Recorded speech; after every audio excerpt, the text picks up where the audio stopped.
Okay, well, good afternoon, everyone, and welcome to another episode of Dojo Live by Nearsoft, broadcasting from the beautiful Mexico City offices.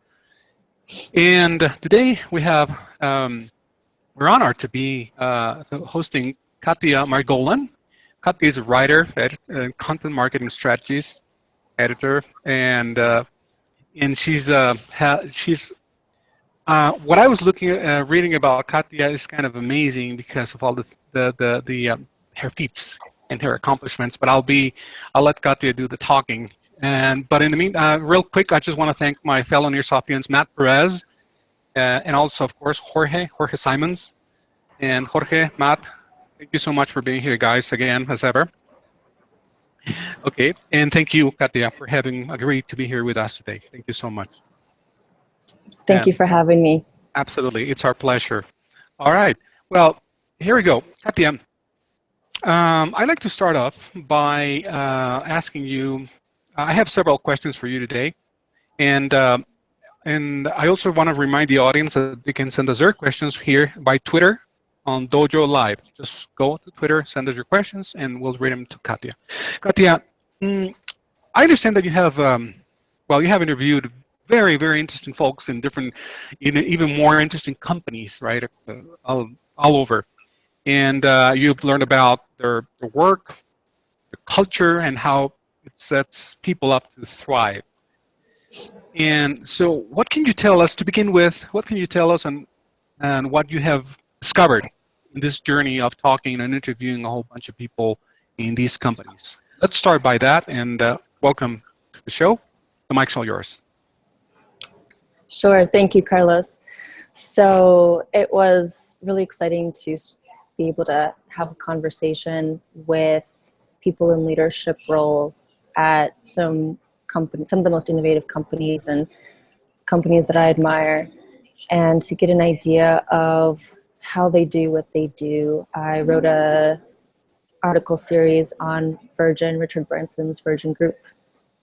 And so the name of this talk today is basically, what do some of the most innovative businesses have in common?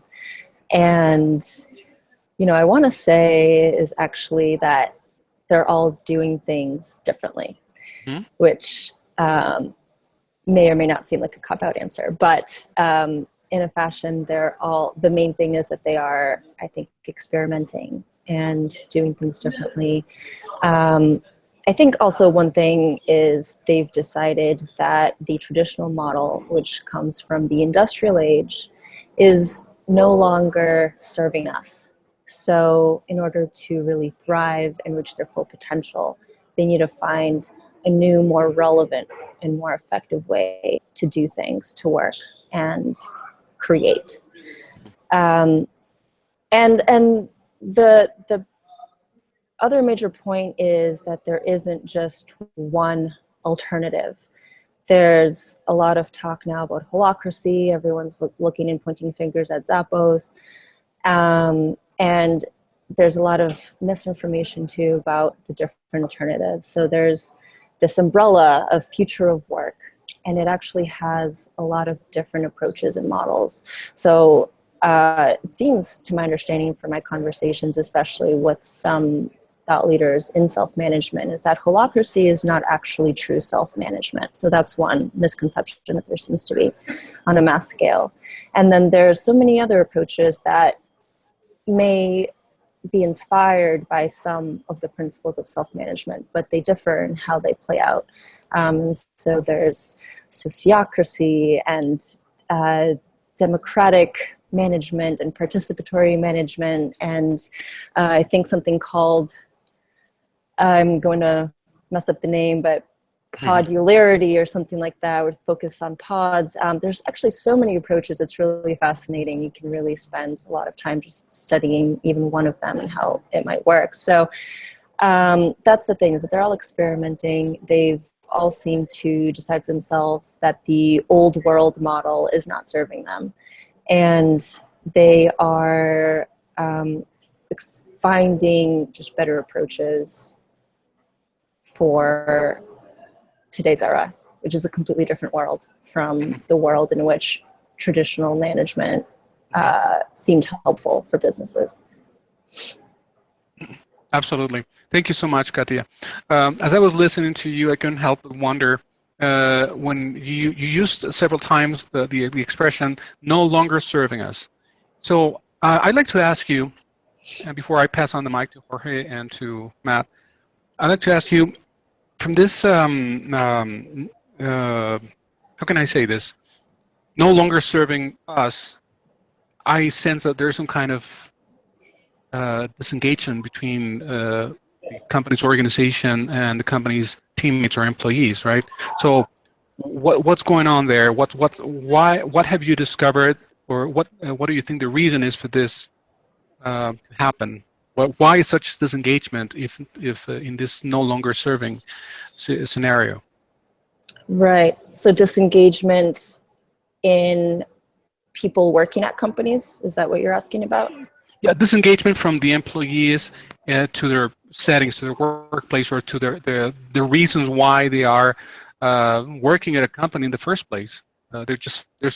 We have had a previous talk about disengagement at the workplace. So why do you think this is happening?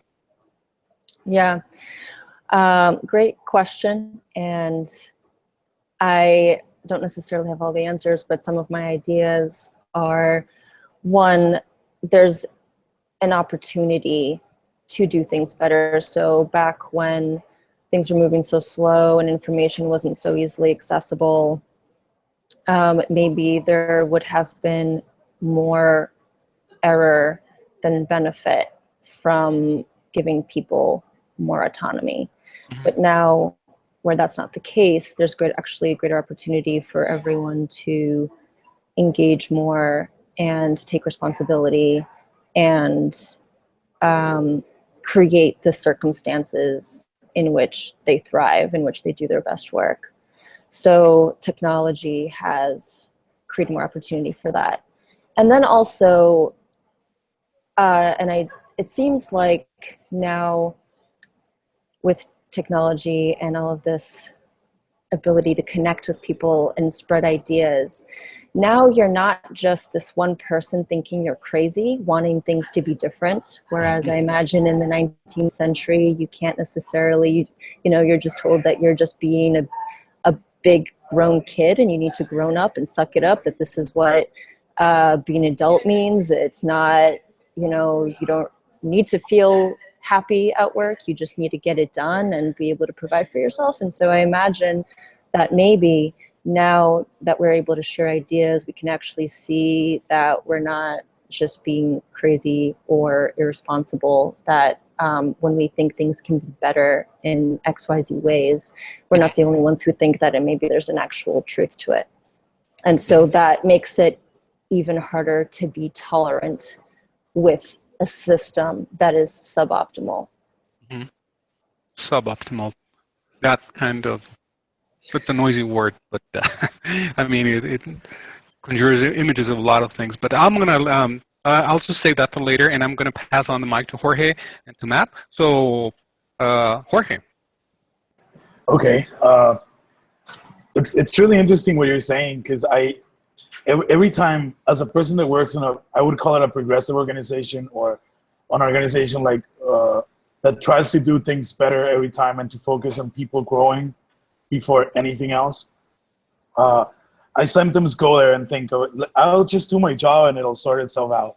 And that is kind of the part of me that is in denial that I am part of a bigger thing than myself, because I'm egocentric and I only think about, I'm going to do my job and let others do their job. So what I would like to ask you is, when you talk to people of different companies, do you think there's like an outreach, like managers or the people on top need to get the idea of doing something different? But what happens to the people? Do we, the people, need to change our minds too, so we can grow as a community inside of the company? What is that perspective? I don't know if it makes sense to you. Sure, I'll respond and let me know if I answer your question. So it needs, well, I guess we should talk about what it is that needs to work, right? So we're talking about a work culture, an environment, a system that basically treats people like responsible adults, which means that they can make good decisions to achieve whatever objective. And so that requires a certain kind of mindset. If you are raising people in a culture where they're used to being told what to do and not to think for themselves, then and all of a sudden throw them into a culture where they should think critically and have an equal voice and have a stake in decision making in anything that they need to execute, then that might not work so well if you have this abrupt change. But so it does, you need to have certain personalities and mindsets. And in fact, that is something that the VP, Dean Carter, the VP of Human Resources at Patagonia said, we hire very independent people to get things done. And also the co-founder at Upworthy. So the same thing, we need self-driven, independent people. And the thing is, no matter what company you are, no matter what industry, why would you ever want anything less than independent, self-driven, critical thinking humans? But then you hire those people, and then if you don't let them think critically and make things happen, then what's the point of that? So does that answer your question? I think it does. It leaves me at the point of you need certain type of people, but also if there's some other people there who are almost in that point of being independent, you need a culture that nourishes them into that new way of thinking, of being independent and getting things done, not waiting for someone to tell them what to do, but to self-organize and be autonomous. I think it was pretty clear. Well, so here's the thing, and this is what Doug Kirkpatrick has said, is that people are already managers of their own lives. They're making decisions about, every detail from small to big about their own lives. And so why should it be different at work? And, you could make an argument for why it might be different. But the point is that people have the potential and usually want to make decisions and be proactive, and have responsibility and ownership and have a stake in the results. So there's an opportunity to leverage that rather than to just throw away that potential, I think. So there might be some people who are more prone to being independent and self-driven than others. I think just whenever you're hiring, you're looking for certain skills. And so if you're looking for someone who is a strategic thinker or is a great designer, that's also a skill that may or may not be relevant for the role that you're trying to fill. But I guess what I'm trying to get at is that there are going to be different cases for different roles and for different companies. And again, there's a lot of alternatives, and companies will need to try different things and see which model works best for them. And similarly, they'll see what kind of people work best for them and what kind of skills they're looking for and hire for those. And just like you need to hone your craft in whatever skill set you need for your work, whether you're a designer or a writer or an accountant. Similarly, I think that being self-driven and thinking critically and contributing actively to whatever's happening in a company is another skill that should be honed for you to do your best work. I was going to mention that Doug and I have very similar views on, particularly that idea that we're all adults, and this always struck me as funny that at home you make huge decisions like buy a house, don't buy a house, what to do about a family member that's maybe passing away or in bad shape. And then you come to work and you have to raise your hand if you want to go number one and number two. And that's ultimately silly, right? And the other thing you said that really landed in a good spot with me is what you said. Is that is a skill. And it's a skill that we normally don't practice in our society because mostly people grow up being told what to do. You know, go wash your teeth, go do this, go do that. Some of that is training, but some of that just becomes the waiting for somebody to tell you what to do, and then you go to school, same thing. And then you go to work, it's the same thing. By the time you get to Nearsoft or any other company like that, we have to train you out of that and into, hey, look, these are the things that we expect from you, etc.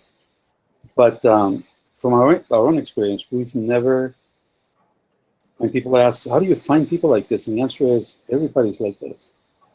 We've only had one case when a person actually told us, no, I'd rather have somebody tell me what to do. And we said, well, not on our nickel, it's fine, but we can't afford to do that. So, but it was one out of, I don't know, 250 people or so now and stuff like that. So most people want to do it if you give them an opportunity to do it. And they're good at it too. They have to. Right. Yeah, it's interesting, especially I'm around a lot of entrepreneurs and, you know, I'll hear conversations like someone who was one person and then got a team, hired a couple of people, and I congratulated him. Oh, you have a team? That's great. And he's like, yeah, that also means I have people to manage. And I'm like, do you need to manage the people? And, you know, there's a lot of resistance to that idea because it's just the way it's always been.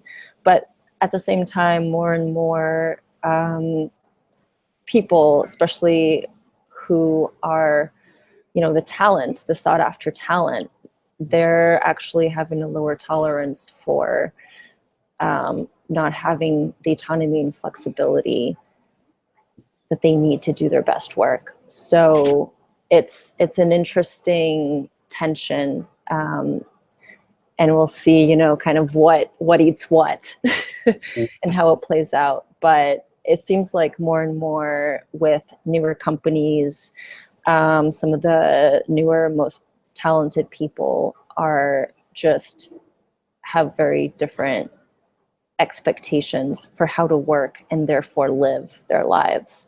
And it seems like soon enough, companies are going to be left behind if they don't adapt and if they don't evolve, because the best talent is going to go to the companies that respects them as responsible adults who embraces the full human. And we can talk more about what that means. And so they're just going to have, you know, the lower pickings, so to say. Not that humans should be looked at as lower pickings, but just in terms of innovators and talent and creators. Yes, I quite agree with that. Have you had a chance to talk to Kim Murray and the guys from his partner Hughes from Corporate Rebels? I did. Yes, we connected. I saw their interview. Shout out to Corporate Rebels. Yeah. We connected. Very excited to hear I was very excited to hear their story and to connect with them. Love what they're doing. So we're on a similar mission. Just they're literally going to these places and seeing how these companies do what they do, what their culture is like. And so far, I've just been calling them up on the phone. So it's great. We'll see. We're going to see if there's a way to join forces. Oh, great! That'd be great. You guys are both very good storytellers. So, Oh, thank you. I was going to ask you. So, how are you focusing now on just the kind of companies that are doing the what I call the DIY crusade, you know, do-it-yourself crusade, as opposed to Holacracy or something like that, or what is your target that you're writing about? What is it you're writing about? And can you repeat the first part of the question? You said, "What am I focusing?" Yeah. What are what kind of companies are you looking to connect with? Are you only focusing on progressive companies, or just talking to different companies and finding out what they do? Mhm. What are you Well, doing? well, at this time, and how my article series started, it's just, I know that there are companies that are doing things very differently in terms of their work culture, their processes, their management model, and they are outperforming their traditional counterparts. And so they're setting a precedent for doing things better. So I wanted to get an inside look on what is it like and how does it work. For example, Patagonia, you Google them and there's a bunch of articles on Let My People Go Surfing and just talking about the on-site childcare and people going surfing in the middle of the day. But I didn't find any information on how does it actually work. And so that's what I wanted to get at. So that's what I was doing in these interviews. One, starting with companies that are clearly thriving, that you can't deny are, have laudable results.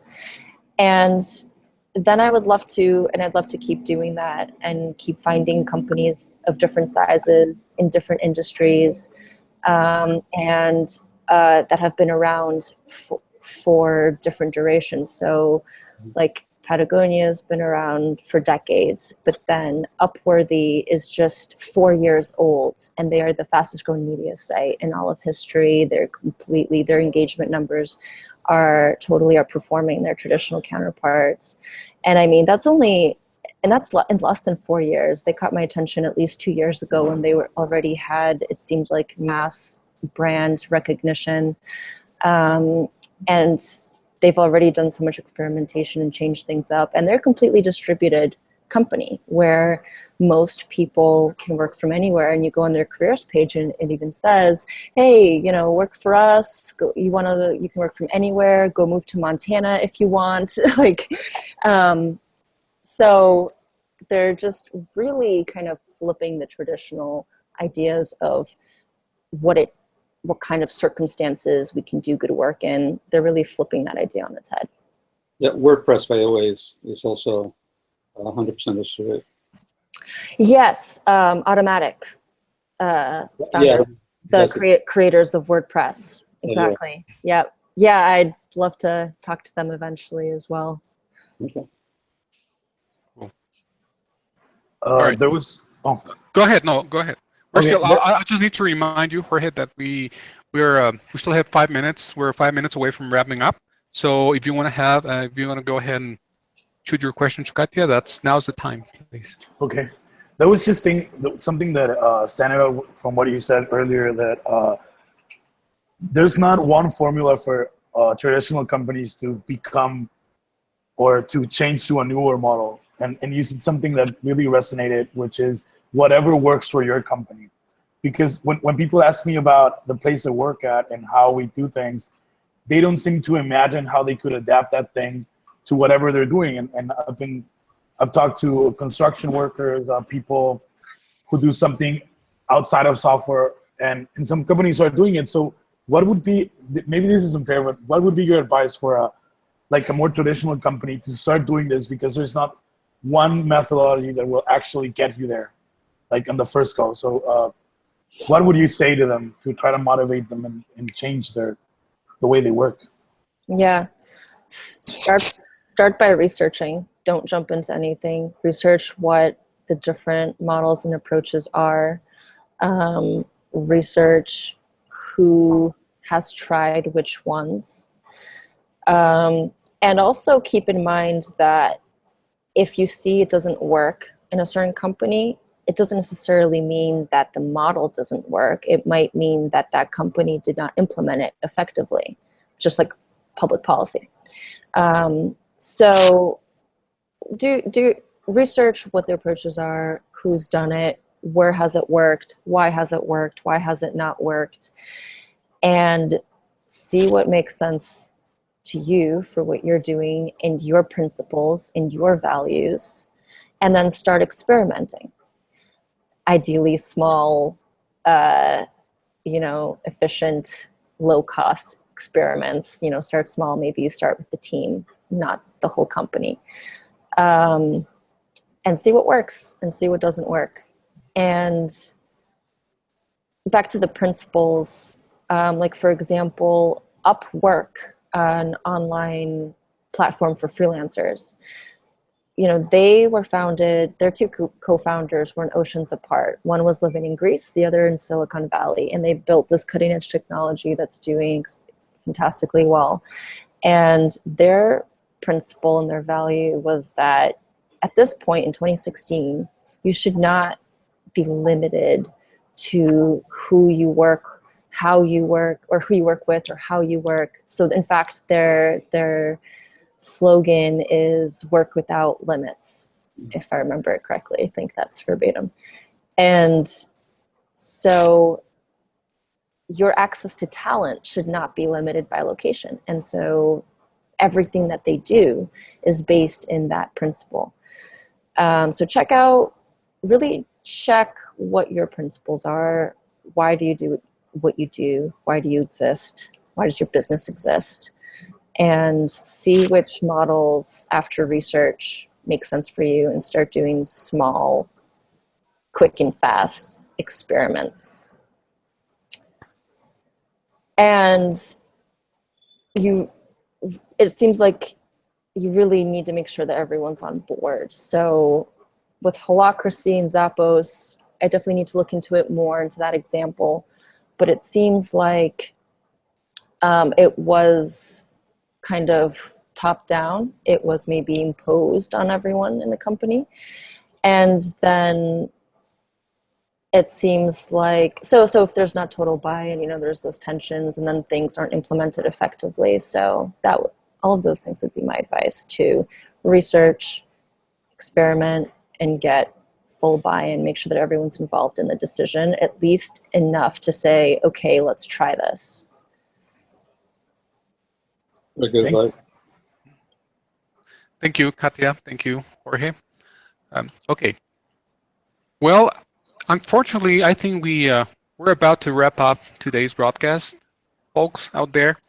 What I would like to just ask Katya before we go is, if you could leave us and our audience with some final words of wisdom in what it takes to build a really truly innovative business.